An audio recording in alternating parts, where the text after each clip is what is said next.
La regresión es un método estadístico que se utiliza para modelar la relación entre una variable dependiente y una o más variables independientes. Esto es aplicable a las regresiones lineales que hemos visto, pero también a las no lineales.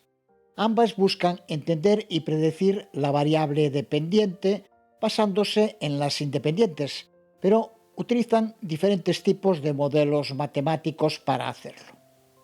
En la regresión lineal, esta relación se modela como una línea recta, en el caso más simple de una única variable independiente, o un plano hiperplano en el caso de múltiples variables independientes. Se trata de modelos que pueden interpretar esa relación entre variables mediante una ecuación lineal.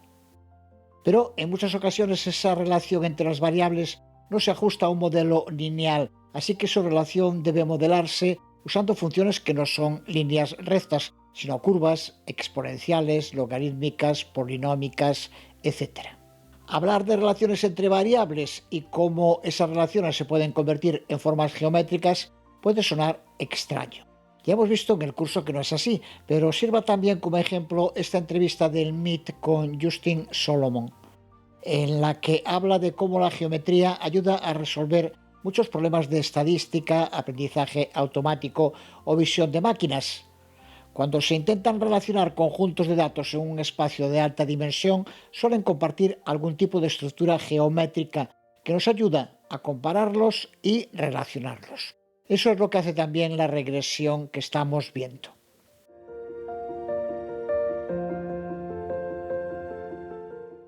Veamos un primer ejemplo de una relación no lineal que nos permita entender mejor la necesidad de regresiones no lineales que no pueden visualizarse a partir de una línea recta. Estamos llevando a cabo un estudio de laboratorio sobre el crecimiento de una población de bacterias y queremos modelar cómo cambia el tamaño de esa población de bacterias en función del tiempo.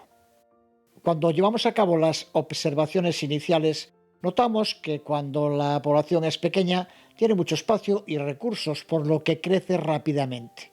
Pero a medida que la población aumenta y los recursos se vuelven limitados, ese crecimiento se ralentiza. Para sistematizar estas observaciones, necesitamos crear un modelo matemático que no puede ser lineal. Vamos a usar una función logística, un ejemplo clásico de modelo no lineal que se puede expresar a través de esta fórmula.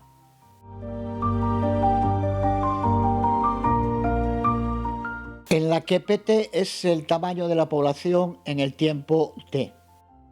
P sub 0 es el tamaño inicial de la población. K es la capacidad de carga, que representa el tamaño máximo de la población que el entorno puede sostener. R es la tasa de crecimiento y E es la base del logaritmo natural. Se trata de una fórmula sencilla respecto a otras que hemos visto, en la que debemos entender bien el uso del logaritmo natural E.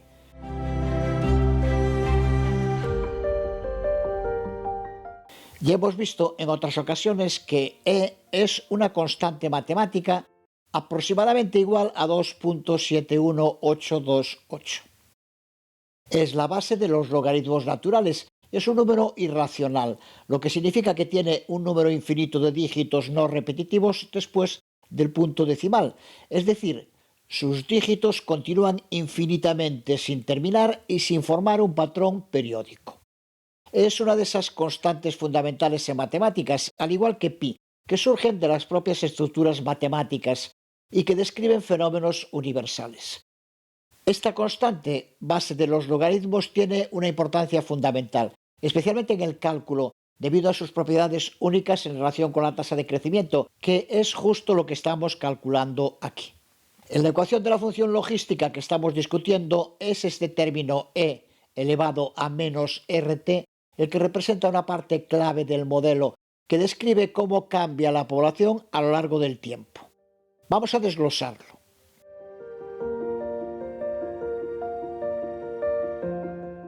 R es la tasa de aumento natural de población, que nos indica lo rápido que crecería la población en condiciones ideales, sin restricciones de recursos. T es el tiempo. Lo que queremos calcular es cómo, a medida que el tiempo avance, el tamaño de la población cambia.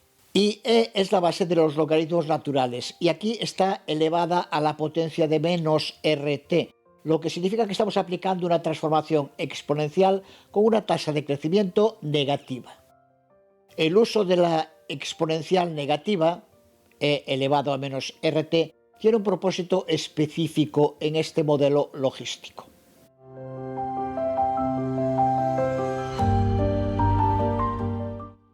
Cuando t es pequeño, el término e elevado a menos rt es relativamente grande, porque estamos elevando e a una potencia negativa pequeña.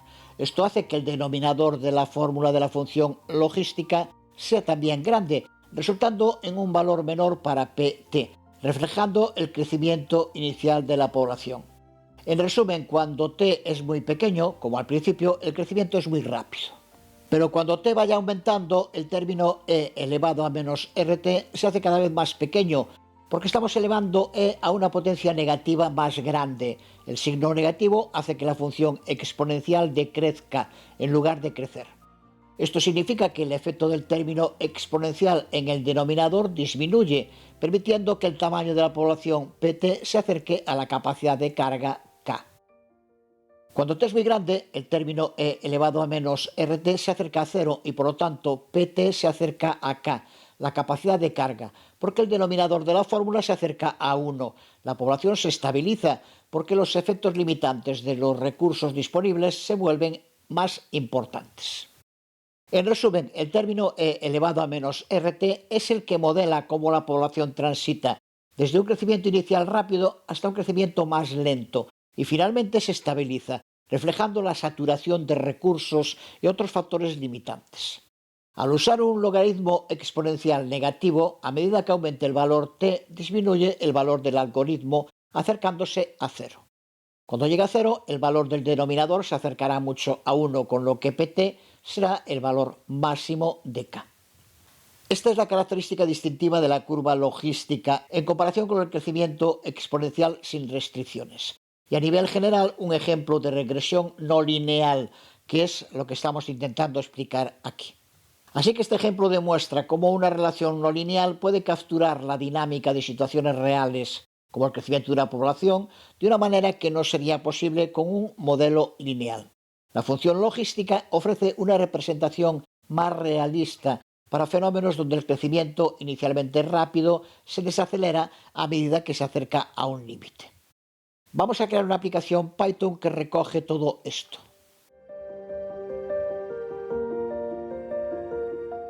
Aquí vemos este código, otro excelente ejemplo de cómo podemos utilizar las funciones y la visualización en Python para representar modelos matemáticos complejos.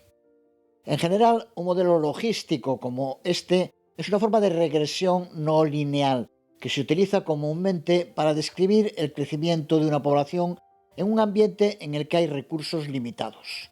Su no linealidad nos permite capturar patrones más complejos en los datos.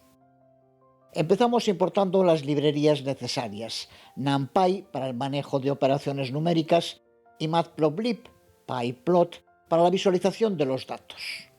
La clave de este código está en la definición de la función logística, en la que, a diferencia de otras ocasiones, no utilizamos una función preconstruida. Aquí realmente creamos esta función a partir de su fórmula. Esta es la fórmula de la función logística que acabamos de explicar, pero pythonizada, convertida en una función Python totalmente operativa.